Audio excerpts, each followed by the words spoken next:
Hello friends, how are you? तो कैसे हैं आप सब? आई होप सब बढ़िया होंगे, सब मस्त होंगे, सब मजे में होंगे।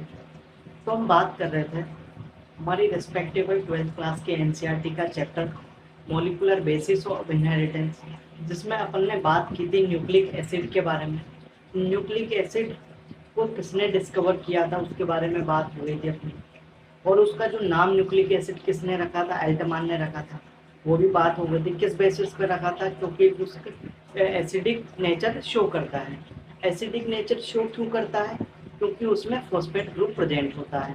और आपने ये भी बात कर ली थी हमने कि न्यूक्लिक एसिड कौन कौन से हो सकते हैं। DNA nucleic acid, RNA nucleic acid, ये क्या होते हैं? मैक्रोमोलिक्यूल होते हैं। एक होता है माइक्रोमोलिक्यूल, एक होता है मैक्रोमोलिक्यूल। तो ये मैक्रोमोलिक्यूल में आते हैं।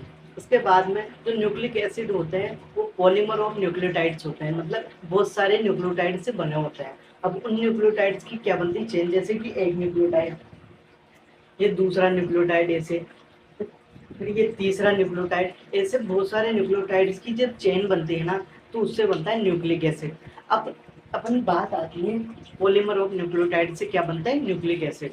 अब न्यूक्लियोटाइड जो है कैसे दिखते हैं, किस किस से बनते हैं, अपनी बात करेंगे। जो कि अपना न्यूक्लिक एसिड है वो पॉलीमर ऑफ न्यूक्लियोटाइड होता है कि बहुत सारे न्यूक्लियोटाइड्स की चेन से बनता है। अब न्यूक्लियोटाइड कैसे बनता है, अब बात करते हैं। अब न्यूक्लियोटाइड कैसे बनता है, कैसा दिखता है, उसमें क्या क्या होता है। तो आइए बात करते हैं हम न्यूक्लियोटाइड्स के बारे में। तो अपना लेक्चर नंबर 2 स्टार्ट होने वाला, आइए स्टार्ट करते हैं। तो अपने पास यहाँ लिखा हुआ है न्यूक्लिक एसिड, जो कि पॉलीमर ऑफ न्यूक्लियोटाइड यानी कि सो कॉल्ड एज पॉलीन्यूक्लियोटाइड होता है।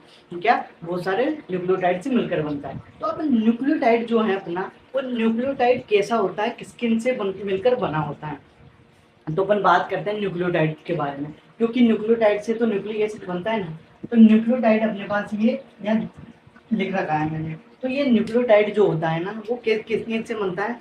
एक तो बनता है नाइट्रोजन बेस से, फिर उससे जुड़कर जो पेंटोस शुगर उससे जुड़ता है, और फिर फॉस्फेट जुड़ता है, तो क्या बनता है, न्यूक्लियोटाइड्स। इसको इस तरह समझाता हूँ। जब अपने पास इसमें बेसिकली तीन चीज़ें होती हैं, क्या होती है न्यूक्लियोटाइड में, तीन चीज़ें होती हैं। एक तो नाइट्रोजन बेस, एक पेंटोस शुगर, एक फॉस्फेट ग्रुप। एक बार फिर से मैं आपको बताता हूँ कि अपने पास जो न्यूक्लियोटाइड्स होता है ना, वो किन तीन चीज़ों से मिलकर बना होता है। न्यूक्लियोटाइड जो है तीन चीज़ों से मिलकर बना होता है। पहली चीज़ हो जाती है नाइट्रोजन बेस, दूसरी चीज़ होता है पेंटोस शुगर, तीसरी हो जाती है फॉस्फेट ग्रुप। किससे मिलकर बना होता है? नाइट्रोजन बेस, पेंटोस शुगर और फॉस्फेट ग्रुप, तीन चीज़ों से मिलकर न्यूक्लियोटाइड बनता है। अब बनता हूँ कैसे जुड़ते हैं वो, क्या ये